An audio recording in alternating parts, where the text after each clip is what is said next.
Hello, Sandman Nation. I am in such a great mood today. College football officially kicked off with their full slate of week 1 games, and there were plenty of good ones. Now the NFL is going to start this week, and we got many football pools that kick off this week as well. And I'm headed to Vegas with my lovely wife, Jamie, in a couple days. So life is good, gentlemen, and it's about to get even better because it is time to enter Sandman Sports. Now, unfortunately, today, our one and only the Sandman, Bill Sanders, had a last minute emergency and he could not make it to the show today. But a big friend of the pod and half of the dynamic duo of the St. Louis Syndicate, Mr. Brandon Lewis, stepped in and he will be bringing it today. Thank you, sir, and welcome. How are you today? Great. Thanks for having me, guys. Good, man. We love having you, man. This will be your third appearance, actually, because you were a guest one time, and then you appeared on our birthday show a couple weeks ago, and Yes. now you're back, man. So good to have you, and of course, with me as always, Mr. Pat Klatt, Minnesota's favorite son, and the man who I believe inspired the Golden Gopher mascot. It is wonderful to see you again, sir. How are you doing today, Pat? Oh man, just living the dream here. Yeah, All right. life's Well, good. Golfed a little Good. bit today, so Oh, can't did complain. you? How'd you shoot? Worked. Yep. Got up early and then went to golf. Work and then golf. I got a 10 on the last hole to get a 95. So yeah, it was a struggle that down the sucks. stretch. Yep, of course, but it was fun. Good. All right. Well, guys, great to see you both. Can't wait to talk a lot of football. But first, let's get into our random questions of the day. This is a semi-new segment that Brandon hasn't even got to experience, but no prep needed. Very easy. Pat, we'll start with you today. I'm going to just ask you one very random question and just answer it the best you can. All right, Pat, you ready? I think so. What historical figure would you most want to see attempt stand-up comedy, and why? Whoa. Yeah. I mean, come on. Really? You're starting me off with that one? Yes. I don't know, man. Abe Lincoln? What would Abe No Lincoln shit. riff That is the about, first man? thing that came to my mind, too. Yeah. I don't know why. Right? Yeah. I don't know. He's like, I need to tell jokes like I need a hole in the head. Badooch.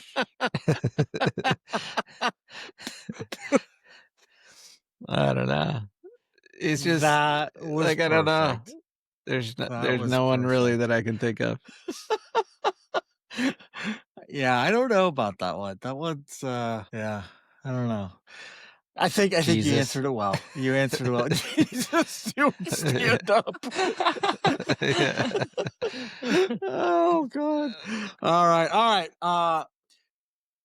You are going to get a little bit easier question here, I think, Brandon. All right. Would you rather be able to speak any language or be able to communicate with animals? Oh, I'd rather be able to communicate with animals. Okay. That would be awesome. I think so too. I look at my dog all the time and I'm just like, I really want to know what the hell you're thinking right now. Yeah, no, I definitely have those stare downs with both of my dogs all the time. But then also just to be able to like go outside and talk to birds and stuff, that'd be pretty sweet. I'll give you Eric, I'll just tell you, I'm pretty sure there's not much that goes on in dog's head. At least my dog. It's like, give me food. I want food. Yeah. We'll go for a walk. It's pretty basic. It's pretty basic. Yeah. Our dog, we take our dog for walks a lot and she loves them. But she's a small dog and she's black, and so she gets warm, and it wasn't like, it's not been super hot the last few days. But when we take her for long walks, there's a time where she will just stop. She will find a shade spot and lay down and will not move for minutes. And so if we want to move, we have to carry her. And so today I carried her, and I told Jamie about this and I laugh. I forget what comedian, speaking of comedians, said this, but it's so true. If aliens ever just looked down at our world, they would think dogs were the supreme race, much more so than humans. Because, I mean, we pick up their shit, we carry them, we cater to them, we feed them, we give them our like. I mean, it just cracked me up because I'm literally carrying this dog for like 6 blocks because it's too lazy and too tired to walk. So luckily, she weighs like 2 pounds. she does not weigh a lot. Yeah, thank God. Finley is pretty light. So, all right, I've got guys. a 50-pound doodle mix that does the same thing. Oh, and that's a bit of a that's hard. And for some reason, the lighter colored one is the one that overheats. I've got a black Bernese Mountain Dog poodle mix.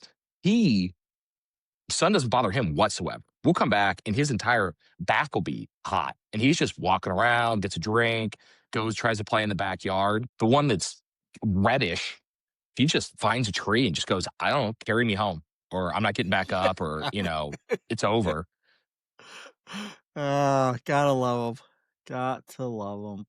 All right, guys. Well, we communicate with people, animals, and pretty much anyone who loves sports and wants to have a good time. If that's you, head on over to our awesome website at sandmansports.com. Check us out. We publish several articles per day. And as you can imagine, we have a lot on both college and pro football for the next few weeks, including our NFL divisional previews, our weekly best bets, our Sandman legend picks, and our St. Louis Syndicate is back with their weekly video series. We just published their first one. Great stuff, Brandon. You guys brought it as Thanks. you always do. And this year you guys are doing a little different. Last year you had 3 different videos on NFL, college, and Survivor. And I like that you guys are just combining it all in one. I think it flows a little bit better. Yeah, I think it'll give us kind of an opportunity to draw a line between them. And then, hey, if we want to break out some clips and stuff, then we can get it kind of more focused for the guys that love the Survivor pick or interested in the Super Contest picks or something like that. We can kind of curtail that, but it'll kind of give us an opportunity to keep one line of thought through the whole thing. Yeah. I agree. And the Survivor picks, I know you'll get into it this week, but that I think is one of your most popular segments. A lot of people love hearing what you guys have to say on Survivor. It's such a popular pool. So, yeah. Yes. Yeah, it was great for us to be able to sponsor it this year. And then I am very excited to get back and see if I can get as deep into the season this year as last year. Yeah. I think we're gonna have a lot of people again. I think could get up to 600 people. I think again this year. Last year was like it's gonna be so much fun. So, yeah, it's gonna be good. Always a popular one. Well, guys, for an opening segment today, want to talk a little bit about college football, but we'll put a little bit of a spin on it. Obviously, opening weekend in college football is always awesome. The last couple of weeks of summer, I feel like they just drag forever, and then you finally get kickoff, and it just feels so right. And we got so many good games right away, headlined by the big game in Columbus. Plus, got to see Lee Corso's final headgear pick and his appearance on game day. That was special to watch. But along with the good, there were definitely some things that bothered me, even in week 1 of college football. Everything's back. We're happy. But you know me, I'm curmudgeonly. Things get on my nerves. And this week was no different. Should see so someone. We're going to use. You should talk to someone. We're going to use our opening segment to air some grievances. It's going to be all about what didn't you like about the opening weekend of college football. We'll have all season talk about great stuff, and I'm sure some of it we'll even talk about later in hot takes. But now we're going to rant about some stuff we did not like about opening week. Could have been a game, or performance, a coach, a broadcaster, a call, a decision, anything. All right, Pat, start us off, buddy. What do you got? Look, not a lot bothers me. You know that. Yeah, you're just a good-hearted, kind soul, dude. Yeah, I mean, you have a lot of deep-rooted anger and annoyance in your heart. Do. And you just, I do. You should, see someone, as I said. First of all, I know you're going to take a shot at Klatt and Johnson. Yes, that's Gus not Johnson even. and Klatt. They're American treasures. This. They're American you treasures. shut your face, and Pat you don't Klatt. even have. You don't even shut have your face to go there. The only thing that bugged me was how poorly Arch Manning played, because I was on that hype train, and that's not cool. Yeah. So, but poor kid, he's got a lot. That's a lot of pressure. And dude, we gotta cut that kid some slack, man. I mean, I feel bad for him because, I mean, honestly, he's not winning the Heisman now. I mean, it's unlikely. But okay, I mean, it was his first start against the defending national champions in a super hostile environment.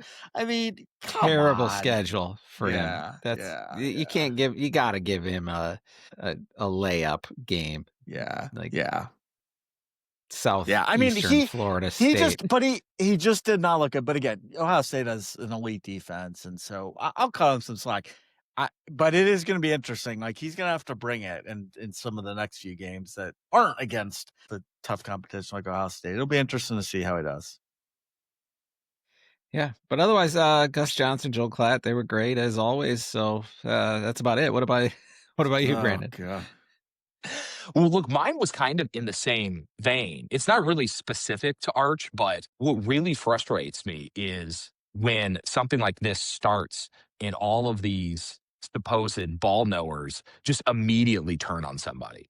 That were all quiet last week. It didn't say one peep about like, oh, I don't think he's going to pan out. Right. I knew when he threw that first pass short, I was like, oh, we're going to be looking at this for all afternoon. And I went to the pool, and by the time I got my phone back out, just Twitter was just full of people just talking the most negative stuff about him possible.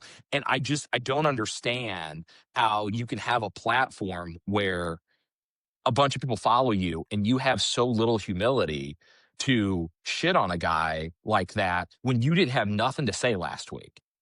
There wasn't, not even, hey, he's going to go into a hostile environment and not win. It was just, hey, it is what it is, and who knows how this is going to work out. And then as soon as he's underthrowing some passes and Sark isn't letting him, like, open up his legs, you just go, I'm just going to crap on this kid and talk about how he, high school, he went to a 2A and he didn't win a state championship. And, oh, how could we have not known that his name carried him? And you just go, I hope he can get himself centered and go into the next couple of weeks of easier games and just whip the ball around to shut up some of these guys. But it's definitely going to be hard to get back into the Heisman talk. That's for sure.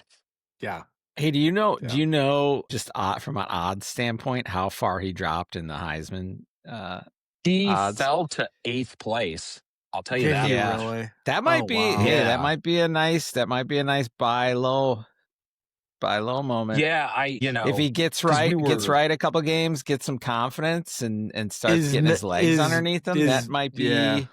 That might be a good time. Well, and to if buy. some other people just have, I mean, we had a weekend of people kind of having middling performances. So I mean, who's the number one now? Nussmeier, probably. Nussmeier's gotta be Nussmeier, and then Lenore Sellers, Carson Beck, Klubnik, Jeremiah Smith, Gunnar Stockton, John Mateer, who I guess that's Oklahoma's quarterback. Oklahoma's quarterback, yeah, and then Arch at plus 1,600.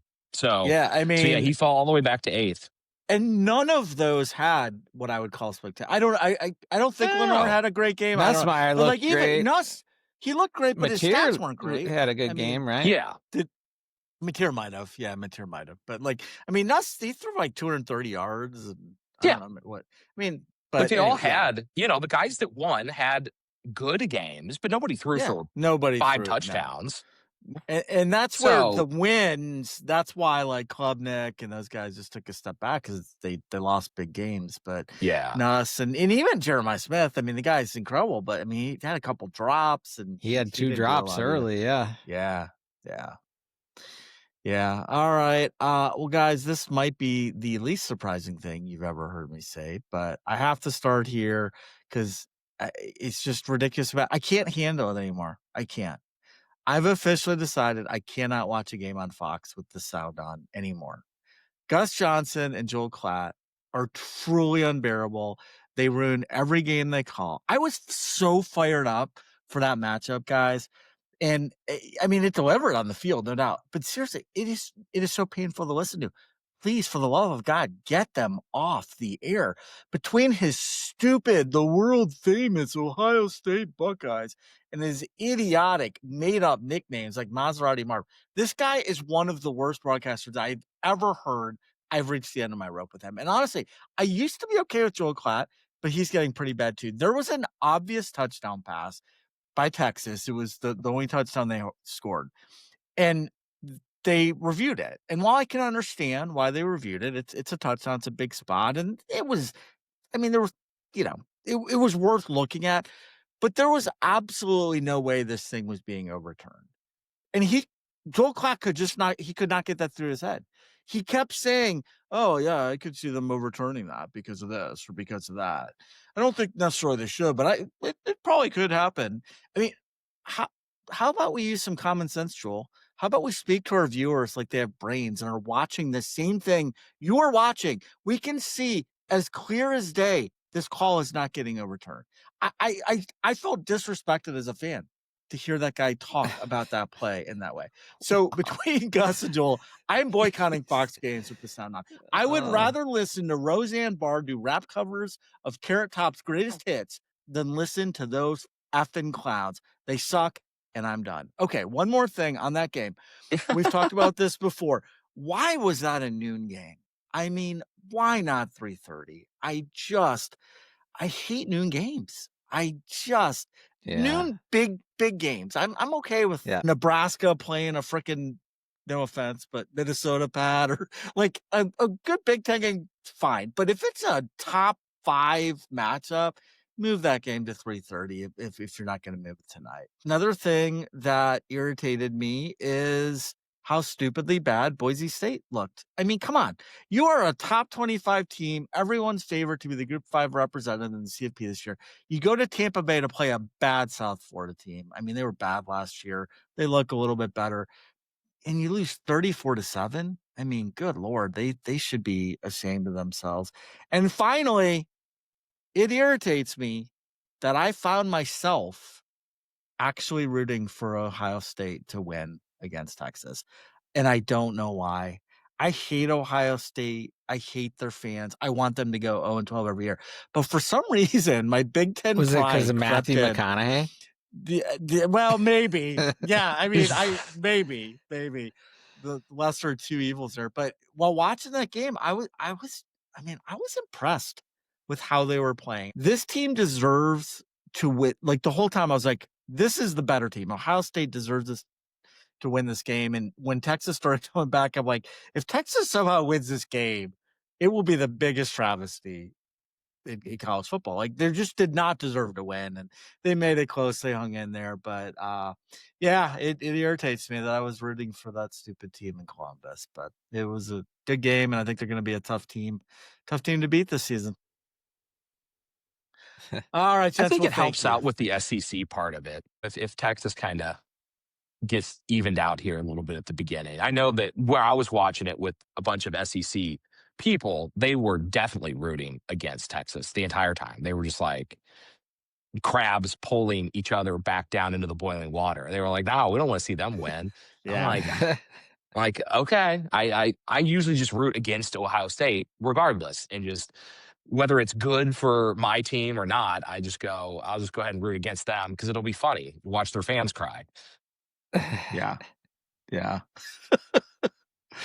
Well, guys, I guess that's enough of our bitching on week 1. Thank you for letting me rant a little bit, and appreciate you guys sharing some stuff that irritated you as well. But I guess we should get into the rest of the show. There's a lot of great stuff too to cover. Now, we've been talking about bringing back one of our most popular segments from last year, Nailed It. And we will, but we were going to kick it off this week. Unfortunately, we're going to punt it to next week when Bill is back with us because he kind of runs that segment. He does the questions and he's kind of an integral part to that segment for us. So we will wait one more week to bring that back. But we'll get into our hot takes in just a moment. Then it's Stone Cold Locks time, where some of us did well. Cough, cough, Bill. He did really well. I'll give him some love in a minute. And some completely crapped the bed. And yeah, I'm looking at you in the mirror, you handsome fellow Mr. Bierman. You sucked last week, but hey, one of mine might be hitting right now. It's week one. It was a tough week.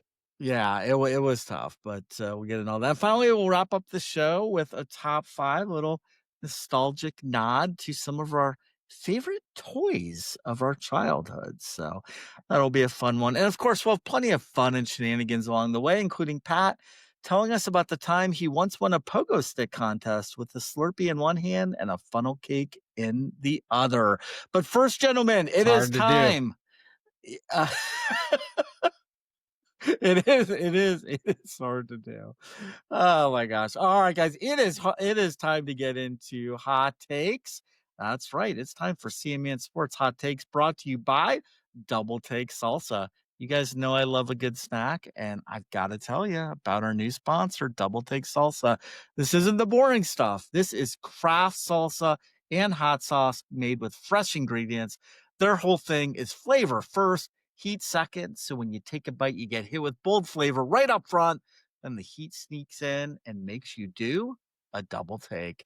And if you love salsa or consider yourself an aficionado, you have to try this product. It is that damn good. Check them out at doubletakesalsa.com. Give them a follow on Facebook and Instagram. All right, Mr. Klatt, what do you got for hot takes this week? Well, I was able to watch some of the Gopher game on Thursday night, so that was good, but a tiny bit of the Ohio State, Texas from my phone in my work truck, and then all of the LSU Clemson game, and then half of the Notre Dame game, and then I missed the last 10 minutes because my daughter kicked me out of the TV room last night. So that's the extent of my college football watching. I was kind of bummed I didn't see the GameDay and Corso send off. Yeah, I heard it was good, and he picked a couple games right?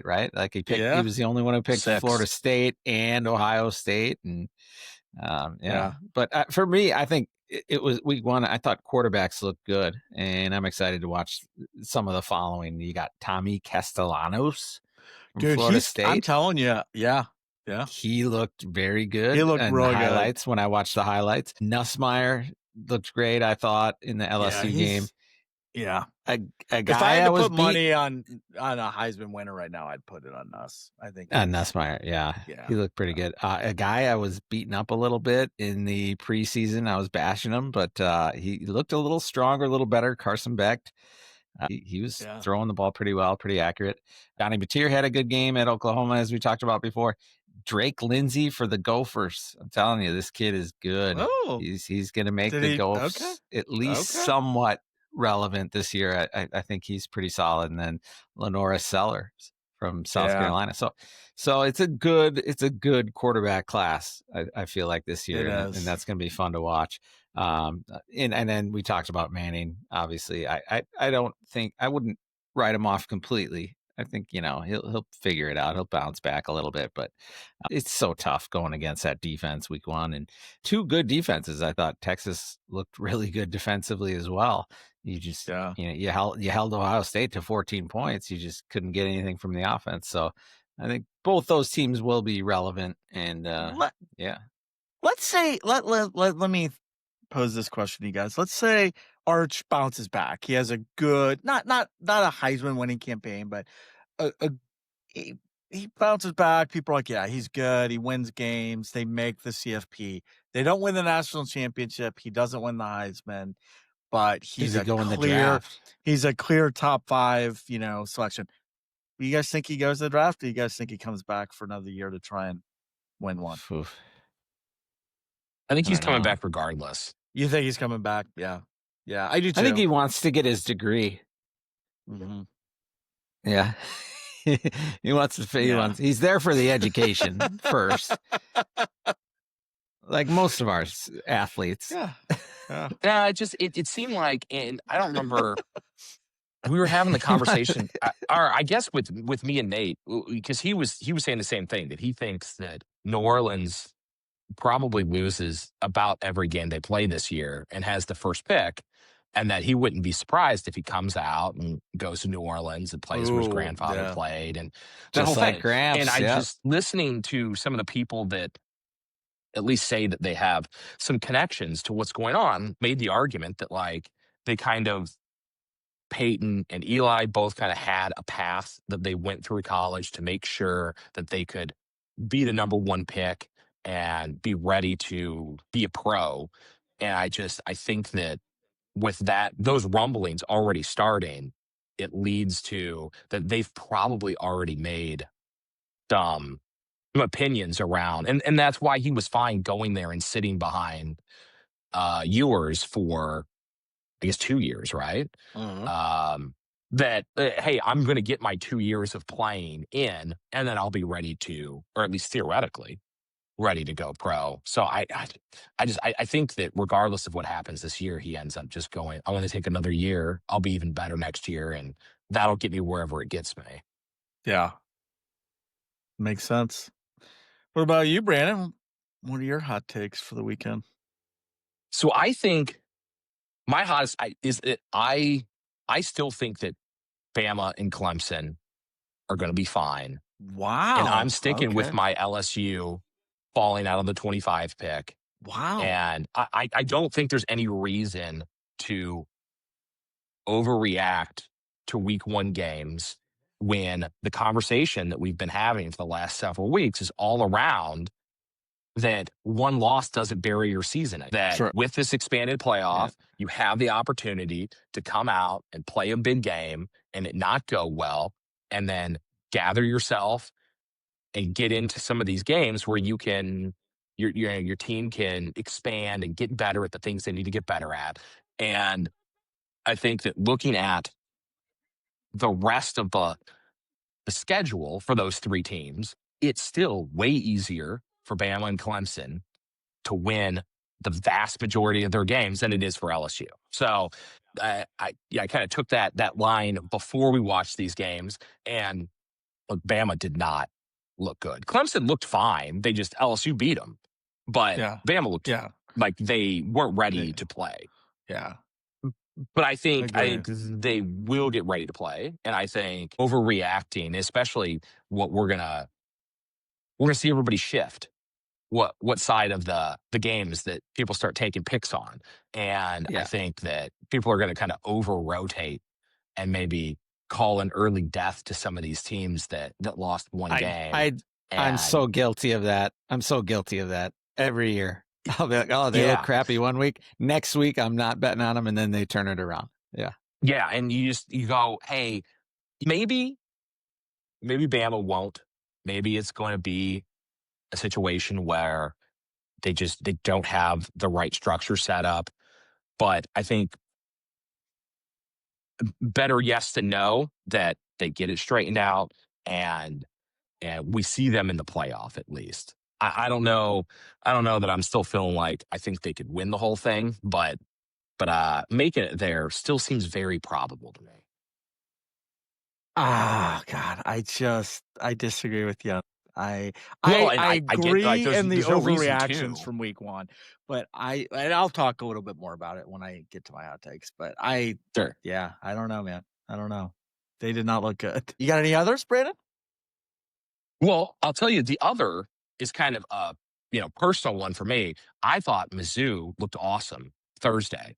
Yeah. While we were live streaming, I had them on the second TV, and I think that they finally have the QB that can run the offense that they've been trying to run. And now looking at their schedule, I'm kind of going like, they seem like maybe they only lose 2 games the rest of the season. They do not have a difficult schedule. Yeah. Yeah. Like they have like 4 games against ranked opponents currently. And I think that 2 of those guys have a whooping from the past couple of years to be handed back to them, and that they're still going to lose some games. It's still Mizzou. It's not like they're going to run the table or nothing. But staring at that, I go, they're going to be way. It used to be that, hey, if they could run and play defense and smother a team, then hey, you might win a game.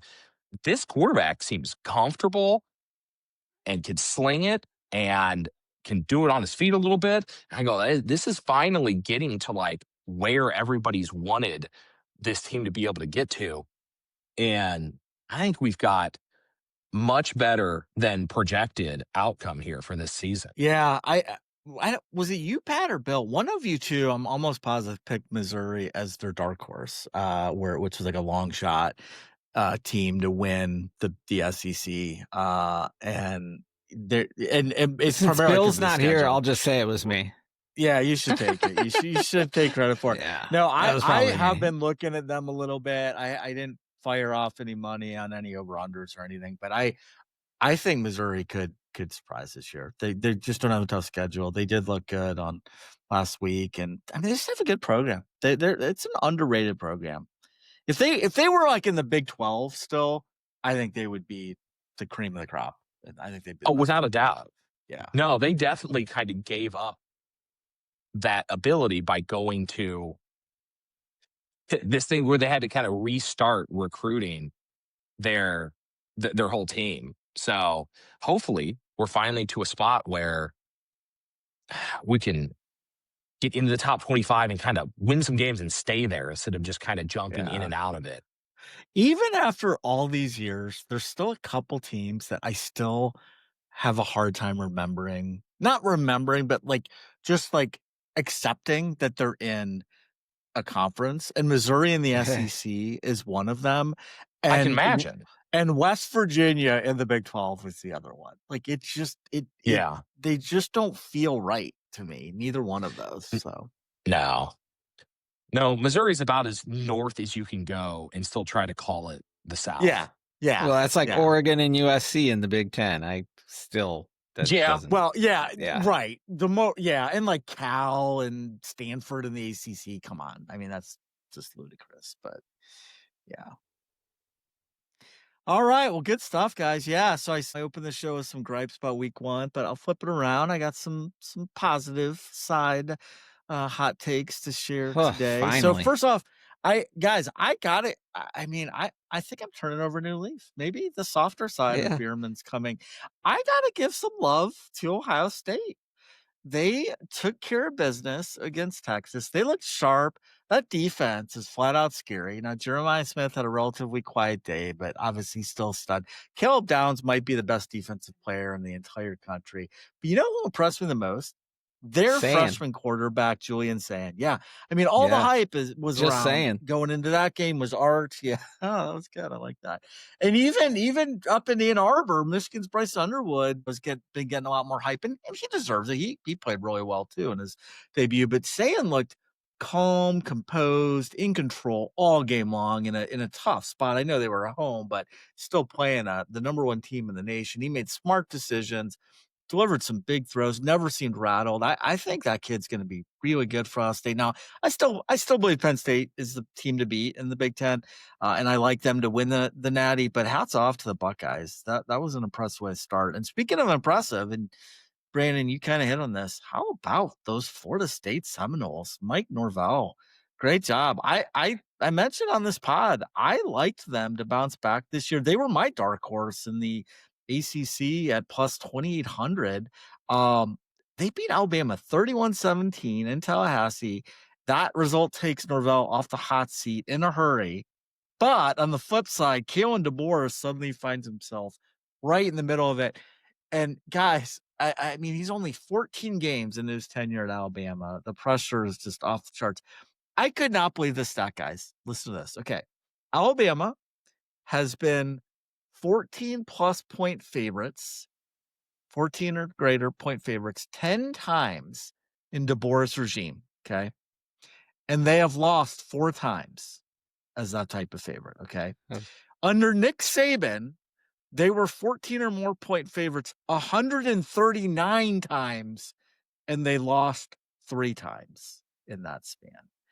I mean, Oof. I don't know what else to say. It's tough, but the truth is, Florida State dominated that game from start to finish. Alabama looked second best in every phase. I am not sure to go against Brandon. I am not sure this team is going to be fine. Yeah, I'm trying not to overreact. It was week 1. They were on the road. I get all that, but that did not look like the Alabama Crimson Tide that we've seen in the last 20 years. So over in Death Valley, the Clemson LSU showdown supposed to be a barn burner. The over/under was 57.5 and ended 17-10. Brandon, you are the point whisperer with these unders, man. You've got me wanting to take. I did the under last night in the Clemson, or was it the Miami Notre Dame game? Notre Dame. Yeah, Miami. Quarter 1 went under. Quarter 2, I tried to go under, and unfortunately, that one didn't hit. But the under on the game, no, did the under on the game? I don't think hit either. But the Q1 under hit. Slow Man, start. those have been great. Yeah. But yeah, in the LSU Clemson game, both Heisman hopefuls, Garrett Nussmeier, Cade Klubnik, they had quiet games, honestly. But Nussmeier got the win, and I do think that makes him the early front runner for the Heisman. Arch Manning and Klubnik both stumbled out of the gate, but there's time for them to come back. I think Klubnik has the easier chance to come back than Arch, but we'll see. And of course, the Lee Corso tribute on College Game Day was just fantastic. He such a legend, such a part of the sport. We actually gave him his own tribute last fall on this show, Pat. You probably remember when he announced that he was retiring, we kind of gave him a lot of love. So I won't go into all that now, but I do have a question for you guys. So I would say for sports fans everywhere, when you hear the name Lee Corso, I mean, you just immediately think college football. I mean, he's the grandfather kind of college football. Like, he's the old guy. He's been around. He's the face of it. You just love him. Now that he's stepping aside, who would you say is that person today? Like, who carries that mantle of, like, you hear that name and you're just like, that is synonymous with college football. I've got Kirk one name Herbstreit. that might come. Kirk Herbstreit. Is it Kirk Herbstreit? Because that's. I mean, that's Yeah. kind of where it has to go for me too. Yeah. I Like, think yeah. Like he kind of by partnering with Corso and being there to kind of get him back on his feet after the stroke, and the way that he's went out and done all of this press around, like he kind of took that mantle, I think. Yeah. No, I agree. I mean, are there any others? Like, even like a close second? I don't know. I mean, yeah, Gus Johnson. Oh, shut the fuck up, dude. You shut your face. Oh. Maserati Mav. I mean, oh my God. No, not Gus Johnson.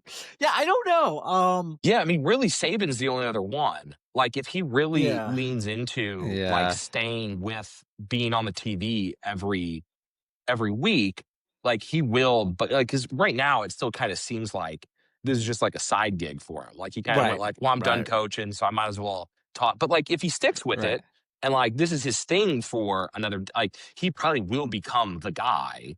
Yeah, since he has this history. But like, I don't know who else you put up there and go, this is the person kind of carrying the torch. Yeah. That's a good call on Saban, because Saban's got the coaching history. He's got the accolades. So if he keeps saying spicy stuff, then like he'll get up there. I mean, that was the genius behind Corso, was he was just going to say whatever he thought, and he wasn't going to hold it back. So, and Saban has enough power that he can kind of go that direction if he feels like it. Yeah, I think Corso what I like, he brought that kind of mix of, he knew the game. I mean, he wasn't a great coach by any stretch, like if you look at his records, but he coached for a long time. He knew the game, so you respected the wisdom he brought to it. But he was also just very likable. And to me, like, that's kind of what you need in that ambassador of college football. And Kirk Herbstreit checks all those boxes. Like, he's the same, he knows what he's talking about. He's very likable. And Saban is a different guy now that he's not coaching. I do like Saban. So he may get there, but I think he's in a little bit different. I think he's just a little bit different type of realm Herb Street is. No, that's good though. That's good, guys. All right, well, let's get into Stone Cold Locks. Last season, guys, like I said, last week we hit 62% of our picks. So I'm not worried yet, but two of us got out to slow starts. Pat and I did not necessarily bring it. Bill went 3-0. I was 2-1. Wasn't I 2-1? No, you were 1-2. I had you at you hit LSU, but you had Minnesota minus 16.5. No, I had Minnesota. No, I had Minnesota not covering. I had Buffalo. Oh, you did? Yeah. I wrote down Minnesota. I was starting to hype up Minnesota. I said, but I said they're going to win, but they're not going to cover. Oh, I said 17.5 because I said Buffalo was. Yeah. Yep. I was 2-1. All right. Well, okay. Well, excuse me. Please forgive me for that. Why was I doubting you? I mean, well, I think I came in when I came into it. I was kind of hyping up the Gophers, like, what's big home game? They're going to want to show out, and I said they'll win, but they will not cover. Well, I'm going to jinx myself because as soon as I say this, North Carolina will storm back and cover. But I feel safe. TCU's up 41-7, so we're gonna say that I won that one, which makes me 1-2. So not we're awful, but still not the start I was hoping for. But yeah, Bill went 3-0, you went 2-1, I went 1-2. All right, so we're gonna just get right into it. We'll each pick 3 Stone Cold Locks. We can do NFL this week too, by the way. Whatever you want, over unders or against the spread. We'll just take turns, go one by one. Pat, start us off. All right. My first one, I'm going in the San Jose, Texas game. All right. San Jose is about to get their butt whooped. Texas D is good. And after facing Ohio State, they're going to feel so good offensively. What's the line on that one? What's the line? It's 36.5. 36.5. Oh, I do like that. I don't think that the Spartans will score, and the Longhorns offense and defense will probably put up 45. That's a great pick. Yeah. I feel like a bounce back. They're going to want to make a statement. They're pissed, and San Jose State is not looking good this year. So give me Texas to bounce back. All right. Brandon, what do you got? My first one is my homer pick. I think Mizzou at -6 is fantastic. All right. Who do they play? And they are playing Kansas. We're going back to the border war. Oh, that's going to be a good one. You like that? So I think Mizzou goes in there and puts Kansas back in their place and tries to run the score up. So I think that is a perfect spot. We haven't played Kansas since we left the Big 12, and reigniting this rivalry seems like a perfect spot to stretch out our legs a little bit. And I will say, aside from that, not as an official pick, but Illinois is sitting at -3 right now. So and I've seen some rumblings that like some people are liking Duke. So if you watch that and it ticks down to 2.5, that seems like a perfect Midwest parlay to grab both of them if it comes to fruition. But the Mizzou one feels like an absolute lock. Yeah, I like it. That makes sense. Yeah, so I'm going a little off the grid here. I don't know if I've ever picked this team in any game, but I'm going to take UConn +7 at Syracuse. Guys, UConn is good. They are trending up. Syracuse is not good. They're sliding. Jim Mora, I love what he's doing. He's got the Huskies on a steady climb. They finished 9-4 last season. Even though they don't bring back a ton of veterans, they got a transfer quarterback from Wisconsin, Joe Fignano. He had a great game last week. He provides some stability. He's got some raw talent there. Year ago, these two played in the Carrier Dome. UConn lost by only 7. Then that's where the spread sits again. But Syracuse is just not the same team, and I think UConn's even better. The Orange were just blown off the field by Tennessee. I project them to finish under their 4.5 wins. this year. Fran Brown has a potential to get things straightened up in the future there, but their quarterback, Steve Angeli, is just awful. He's a major downgrade from last year's starter, Kyle McCord. So Syracuse might find a way to somehow sneak out a home win, but I actually think the Huskies are going to win this one outright. Getting a full touchdown is just crazy to me. So I'm all over UConn with the points. All right, what do you got for number 2, Pat? I'm going to go with Iowa State beating Iowa, and that is, I think it's 2.5 is what I had. I saw 3, but we'll give you 2. Dude, that would have been my 4th pick. Yeah, like I think and I was short prep week, so I didn't get a ton of time to look this up. But did Iowa State? They had off last week, right? No, they won, but they they played. Who they play? They won like Sisters of the Poor. They looked very good. Let's look at it. Let's see. They're in the Big 12. Iowa State. No, they beat Kansas State. Well, that was last week. That was in Iowa. That was that's right. They beat South Dakota 55-7. Okay. So, okay. But I mean, South Dakota's a good FCS school. FCS, but I mean, yeah. Regardless, I like Iowa State. Yeah, I think they're gonna. It's their year. So it is. It's a great pick. All right, Brandon, your number 2. I've got Miami plus 1.5 on the NFL side. Okay. Going Indianapolis. I know that Tua's fully healthy today. I don't see why they're getting points, period, against a team that's starting Daniel Jones by default. And Indy doesn't exactly have like a staunch D. I think even with Ottle and Achane maybe starting, maybe not, if they can't go into Indianapolis and win, this is McDaniel's job. This is if you start off the season getting beat by Daniel Jones, like they might as well pack it in. So I'm loving getting points. That makes sense to start the season man. off. Yeah. I don't. Miami's a better team. If you ding up Tua, then it falls apart. But it's week 1. The guy's healthy. I know. He's going to be getting the ball out. He's going to be getting it out fast. Yeah. That's a good one, dude. Former Viking Daniel Jones. Exactly. He did. I think he got an apartment here for a couple of weeks last year. I hope he wasn't buying real estate everywhere. No. Yeah. Oh, man. All right. I'm going with Liberty -6 at Jacksonville State. Giving points away from home in a conference game is always a little dicey, but Liberty is just the far superior team here. Jamie Chadwell, to me, is one of the best coaches in the group of 5. Last year, they finished 8-4. That was a little bit of a dip after 13-1 Fiesta Bowl season in 2023. But the Flames returned 15 starters. They're the clear front runner in Conference USA. Jacksonville State had a few really nice years under Rich Rod, but this year's roster is thin. Only 6 starters returned.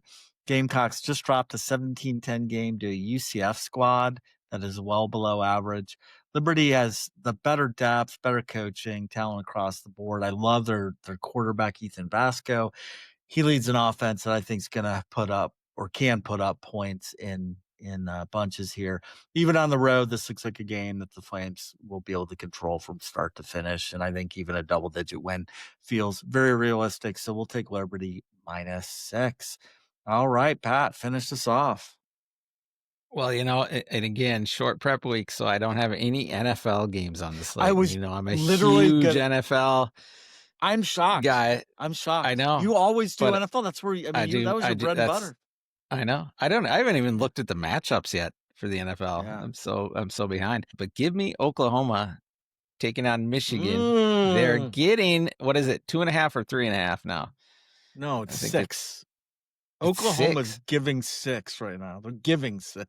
They're giving 6. Oh, when I looked, it was 2.5. Okay.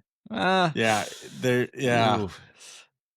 People jumped all over that. I'll check it again, but I'm almost positive it's. All right, I'll take it anyhow. Right now, I'll take it. I think Michigan, as I said, is going to go back to the dark ages and not be relevant. Yeah, So, whatever. It's 5.5 live right now. Okay. We'll give you 5.5. Oklahoma minus I'll take it. 5.5. And I think, I whatever. hope Klatt and Johnson are on the call. They won't be, because they won't be, but No? it won't matter. I'll be in Vegas watching it, so I won't be able to hear it. So honestly, I kind of hope they are. Yeah. Get Are it you out of going to the set way. up shop in a sports book, or what are you going to do any of that? Or? You know, I don't know what exactly I'll do for that game per se. But I'm gonna play some poker while I'm out there, which I'm really looking forward to, because I haven't played poker in a long time. There's just some tournaments and stuff that I can do. We'll do a lot of pool stuff. I want to go downtown. I have not been downtown Vegas in like forever, and I just kind of want to hang out there. But yeah, for the Michigan game, well, yeah, we're staying at the Venetian, so I don't know if they have a good sports book or not. I haven't been there in so long, but we'll find a good place to watch it. All right. All right, Brandon, what do you got? I'm going to go with Baltimore plus 1.5. Mm. I'll bring the NFL picks this week. Yeah, thank you. All right. I think this 1.5 is kind of just carrying things forward from last year, where I think Baltimore got better. Buffalo at best held serve. So even on the road, when you're kicking the season off, you've been able to prepare all this time for your first opponent. It's not long travel. We're going on Sunday Night Football. Give me the points. And I think Baltimore kicks off a run of wins here, starting in Buffalo. So Baltimore travels to Buffalo, getting 1.5, and you're taking the Ravens. Wow, I like it, man. Yes. Yeah. All right. That is a good pick. Ballsy. All right. Well, guys, Hey, this you one I'm don't saving win the Ben Harper by not taking risks. by not. All right. Yeah, that's true. By sitting back, and I mean, you this is the guy. He's the guy. We're gonna hope. He's the godfather when it comes to I'm Ben gonna Harper. take No another run doubt. at it here. Yeah, I'll see you there.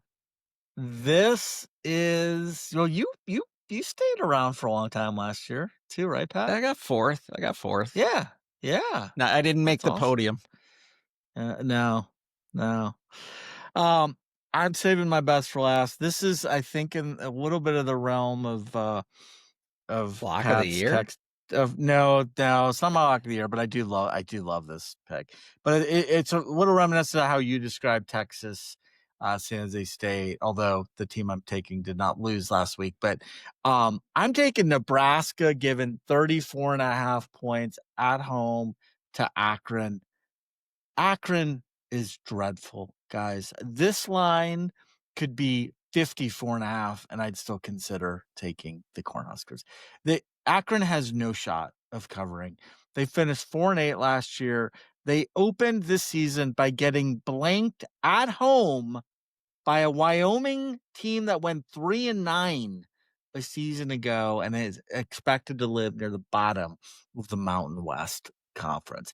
Nebraska may not be the national power of old, but Matt Rule has the program, I think, ready to take a big leap forward in year 3. The Huskers, they start strong. Hard-fought win over Cincinnati, which we watched on the live stream, Brandon. Well, and Pat, you were there too. Quarterback Dylan Raiola, I think, is going to be a superstar. I think he's going to take a huge step forward this season. Add in the fact that this is Nebraska's home opener at Memorial Stadium, a place that has sold out every single game since 1962. The environment alone is just going to overwhelm Akron. I think they're going to reach the 34.5 point spread by halftime. Nebraska by a ton. I love the Cornhuskers. It was very reasonable. Yeah. Yeah. All right, guys. Well, let's get into our topic. One thing I will say, though, about one reason I just personally and selfishly love the Stone Cold Lock segment is I always get convinced on certain games that I just overlooked or didn't think about going through it. And you guys give me that rationale. And honestly, the Texas one, Pat, I'm going after Texas. And the Mizzou one and the Dolphins one. The Ravens, I'm not you didn't sell me on the Ravens yet, but the Mizzou and Nah, Dolphins, that's those a make hard sense, one to man. talk people into. Yeah. Yeah. Yeah. But that's more me just finishing my year being that angry at Baltimore and Mark Andrews specifically, and then sitting down this week and going, okay, like how mad should I be about that? And then looking at what they did and going, look, I think that that's a home field advantage thing. And I don't know that Buffalo necessarily has that much of a home field advantage when there's that little amount of travel and it's the fall. It's not Yeah. Yeah, it's not January. cold yet. Yeah. It's not going to be 5 degrees outside. It's going to be the same temperature it is in Baltimore. We're actually I've never been to Buffalo. We're going, my daughter and I, Mackenzie, are going with my best friend Keith and his son, who goes to college at Binghamton up in New York. We're going to the Bengals at Buffalo Bills in December, like December 7th. Oh, that's going to be Now a blast. it's going to be a Nice. blast, but it's going to be cold. I'm sure there will be snow. On Those the are the best games anyway. I know. I'm actually really looking forward to it. It'll be fun to experience. I've never been to a game in Buffalo, so should be fun. But yeah, thanks guys. Those were great Stone Cold locks, and gonna have to put some of my money on a few of those. All right, well, let's finish things off tonight with our top 5. And as I mentioned earlier, we're gonna do our top 5 favorite childhood toys. Cooper, my 11-year-old, he's finally outgrown most of his. He spent the majority of Saturday cleaning out his toy chest in the basement. We told him it was time, and he's like, well, can I sell them and make some money? I was like, you can certainly try to sell them, and we'll see what we can do. So what's he got? We're gonna oh, dude, I mean, some of the things we'll talk about, I think that'll be on my list, but nothing. He's not making any money, dude. A lot of this is just trash. Although it was funny, he was asking me about. He always asks me about the pod and stuff, and I told him what our top 5 was, and he said, "I said, well, what are some of your favorites?" And he said, "Actually, my favorite is."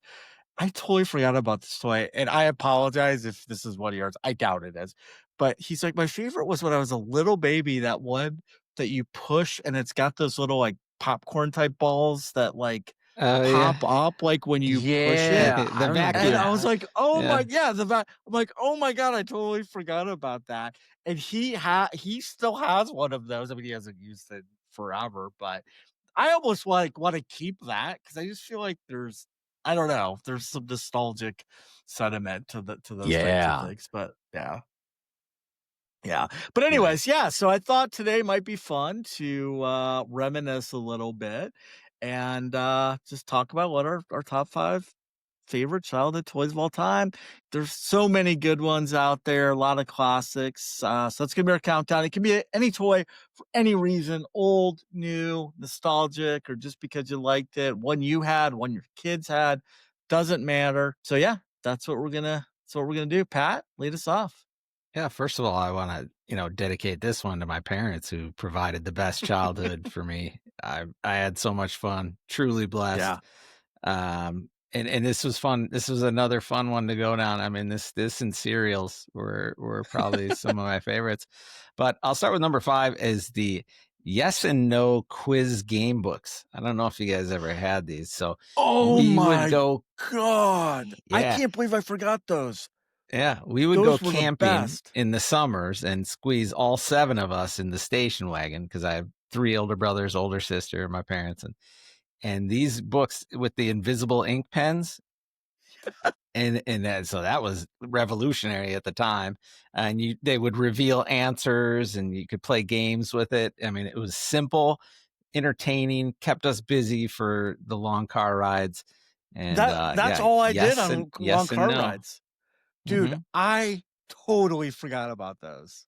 That is You're welcome. Brandon, you probably don't even know. Do you know what those are? No, I think the invisible ink, that's giving me a memory. When you initially said the yes, that didn't ring a bell, but I do remember having an invisible ink books when I was a kid, and we had a lot of fun with those. They were Yeah. like white. They were like white and orange, right? There's like Yeah. orange to Yes. the yeah. Yeah. Okay. That makes Yeah. sense. Yeah. Yeah. Those were Man. awesome. That is a great one, Pat. All right, what's your number 4? Number 4 is my big wheel. I'm pretty sure I invented the Tokyo Drift. It was Dude, the big wheel. was I just awesome. remember just ripping around in that thing, cutting corners like as sharp as you could and sliding, you know. I mean, it was that thing. I put a lot of miles on the big wheel for sure. Dude, though you are bringing it strong, man. Both of those are great. All right, Brandon, what do you got? Okay, so for my number 5, this wasn't one that I had, but this is one of my favorites to give to friends' kids for birthdays. Years ago, one of my best friends had a Nerf party for her son and a bunch of buddies. And I went looking and I found that they make a double-barreled tripod Nerf Gatling gun. Yeah. So I started buying those for like everybody's kids. And they are the most fun to give like a 7-year-old something that can shoot Cooper had 100 one. Nerf darts. Oh, it I is the most still fun. find those Nerf. We found some seriously this weekend, some behind like couches and shit. Yeah. You find them all. We still had some good battles. Even like 4 or 5 years ago, we were battling in Nerf guns. They're so much fun. Funny story on that one. We gave my son a Nerf gun for Christmas, and he opens it right out of the package, and like first bullet, it just shoots it right at my daughter's eye. Oh God! Yeah, you'll shoot your eye out, kid. Yeah, that's awesome. Yeah, that's famously how that goes. Yeah. And for my number 4, going a little bit farther back, the sort of guns that we had when we were kids, the Super Soakers. I remember when we went from like the little one that you had to pump to like the first one that we got that like could carry enough water that you needed to like wear it in a sling. And when you went out and everybody came out with theirs to have a water fight and you had something that you could refill like one time for every 4 times everybody else has to refill theirs. And that was so much fun in summertime. Yeah. Yeah, that's awesome. My number 5 is the big wheel, Pat. Like Nice. God, it was just so much fun. I thought I was like the coolest kid in the hood, spinning out at like 2 miles an hour. Oh man, those were all. And those are so close to the ground. There's no treads on those. There's no treads. Yeah. And Yeah, I mean, no, you you're are just- like basically on the ground. Like it is so low to the ground. It's impossible to tip one of those. Yeah. But those were just so much fun. And then my number 4, I'm going with the Viewmaster. Do you guys remember the Viewmaster? Oh yeah. Dude, I mean, you'd hold up your eyes, you'd like click the lever, and suddenly you're like looking at giraffes in Africa or the Green Canyon or Niagara Falls. Like it was basically like Google Earth for kids back in the 70s and 80s and 90s. I mean, the pictures were actually pretty clear, but the best part might have been that like the ka-chunk sound when you flip to the next slide. It made like this really distinct, loud sound. So yeah, I loved the Viewmaster. It was a simple toy, but it actually felt like pretty high tech. I felt like back then. So Yeah. that's my number 4. All right, what do you got, Pat? Number 3 for me, I'm going with my Nintendo.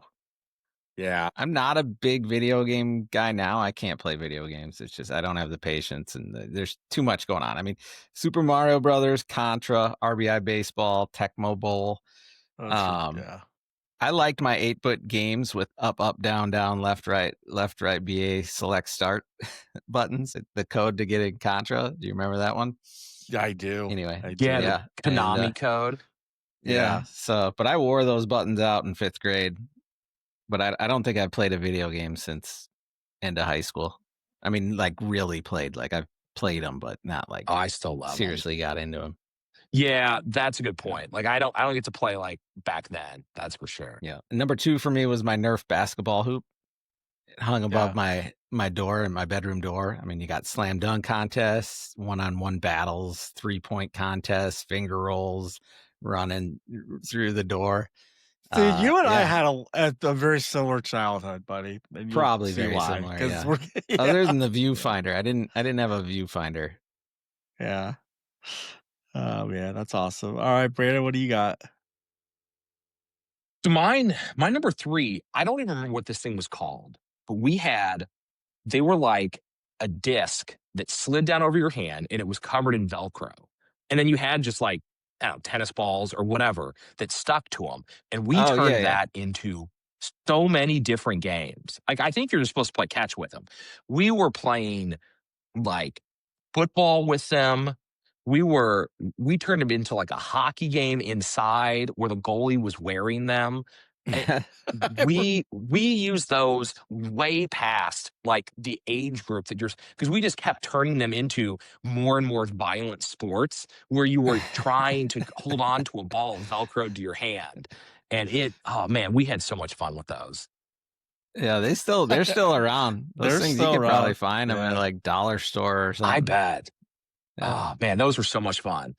And then my number 2, again, I don't know who made this, but I had what had to have been one of the first like laser tag sets. And it worked fantastically. The neighborhood I grew up in, there was probably like 15 or 20 kids running around. And we used to play capture the flag like across the neighborhood, just like through everybody's yards. And one year for Christmas, we got this laser tag set where we could and it worked outdoors.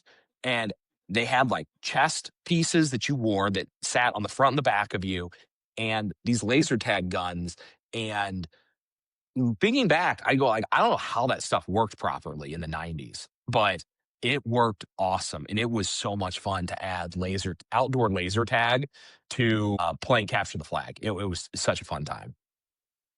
That's great awesome. Game, capture the flag. Oh, I loved capture the flag. Yeah. Yeah. God, we might have to do childhood games. Yeah. Actually, as one. Yeah. In fact, I gotta write that one down. Yeah, that would be a great one. Ditch, capture the flag. Yep. Yeah.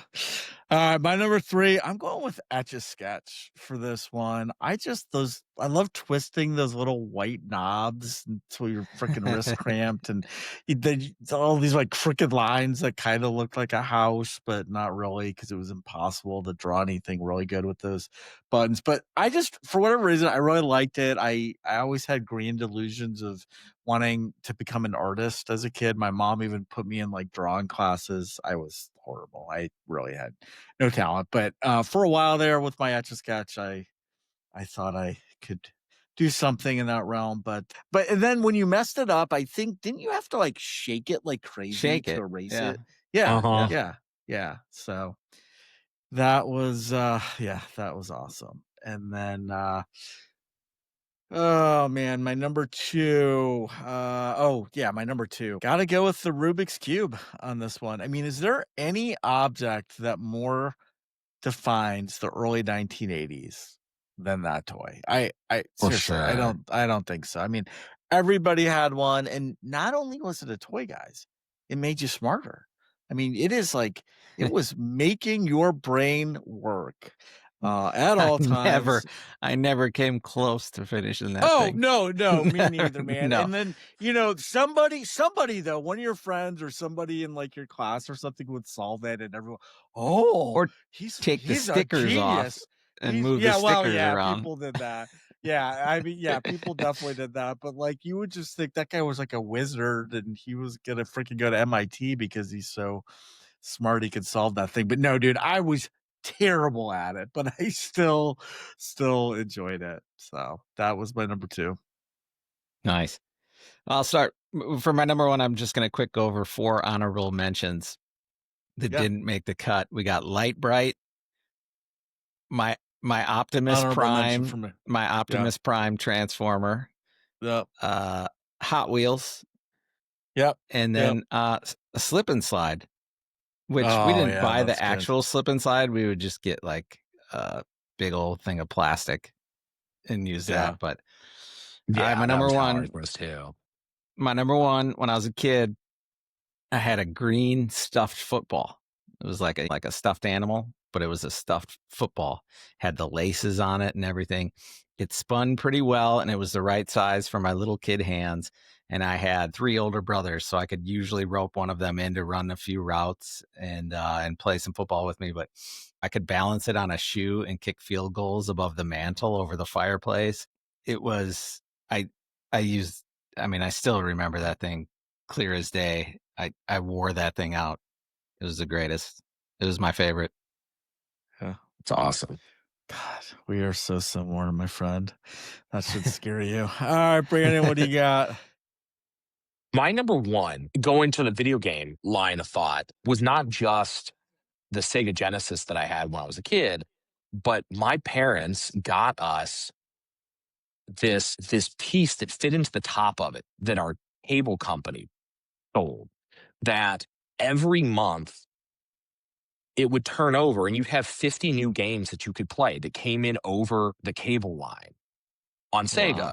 And me and my friends and my cousins, we just spent years, during the time that this, before like Nintendo 64 came out, playing just every game. It was just like at the end of the month, you'd wait up till midnight to see what new games came out on the server.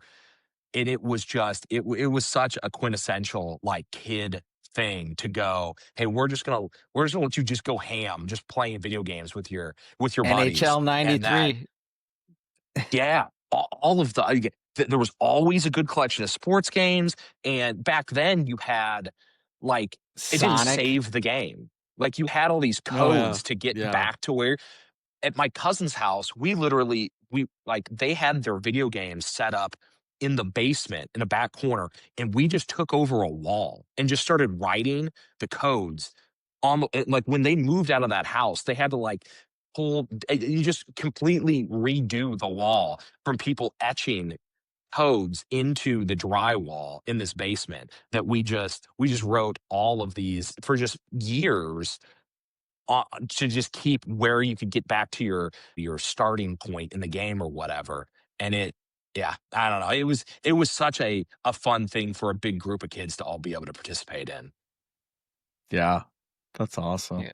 Oh man, we all had good childhoods. Sounds awesome. My number one was it's kind of a twofer, I guess you could say. I'm cheating. I don't think so. It's just Nerf in general, but really the Nerf football and the Nerf basketball set, Pat. Yeah. So I just gotta tell a quick story. So playing Nerf football with your buddies, like in the backyard, just was honestly one of my favorite things ever. And I remember this one epic game. I was living in Dallas, and we actually played in the front yard. And in our neighborhood, they had these big, and a lot of them in Dallas have this. I don't know where you guys live if they do. We just have like a normal mailbox, but they have these like giant, like full brick mailboxes, like really big. Okay. Oh no. And so we are playing, and I'm on defense, and I'm guarding this kid who's receiver, and he goes deep, whatever, and the quarterback throws the ball leads him right in, little wide, leads him. The guy is running full throttle and just this mailbox square on. I mean, he just flattens, falls immediately. We're all like, I mean, oh my God. no. And shockingly, he had no teeth fell out, no broken bones. He was still conscious. Even, I mean, he was in a lot of pain. He didn't move for a while. And he was definitely bruised, but oh my God, I will never forget that. Yeah. And then just like you, Pat, with the basketball, it's so funny, dude. We would like act like we're the slam dunk contest champions, MJ or Dominique, and have these contests, and then we switch to like a 3-point contest, pretend we're Larry Bird, and Cooper has one. We actually have one in our basement. And I was like, do you want to get rid of this? And he's like, no, I want to keep that one. I was like, oh yeah, good. Because every once in a while I'll go down and I'll see the ball and I'll shoot with it for a little bit too. So heck yeah. Those are awesome, man. Oh man, great job, guys. Some good toys. Dude, the yes and no games, Pat, I cannot believe I forgot about those. Those were some of my favorite I haven't thought things. about that in forever. Oh my God. So good. Good topic. Good topic. Yeah. That was a fun one. that was Well, good. we would normally hand things over to Bill to talk a little bit about pools. I know there's a million of them, guys. We have 28 football pools. They all go live this week. Some of them have a deadline on Thursday, such as like the Thursday night Survivor, or excuse me, Thursday night. Well, no, is it? Yeah, Thursday night right. Survivor, Thursday night football, Thursday night Survivor. There's Yeah, Thursday night Squares. yeah, Thursday night squares. Yeah, there's a couple, but most of them you have up until Saturday and even Sunday for like the NFL pools, Sunday at noon Eastern, to make your picks and to get registered. So plenty of time even after this pod comes out. If you have not gotten the emails or don't know how to register, just email us at info@sandmansports.com and we'll get you the information and the registration links. Well, boys, football season is about to really get into full swing now with the NFL kicking off on Thursday. Can't wait. Thank you both for just an awesome show. Brandon, especially, thanks for subbing in again, man. It's always great catching up with you, and really appreciate you coming in today. And Sandman Nation, thank you as always for tuning in. We appreciate it and love y'all. Have a great weekend, everyone. Enjoy the games. Peace out and take care.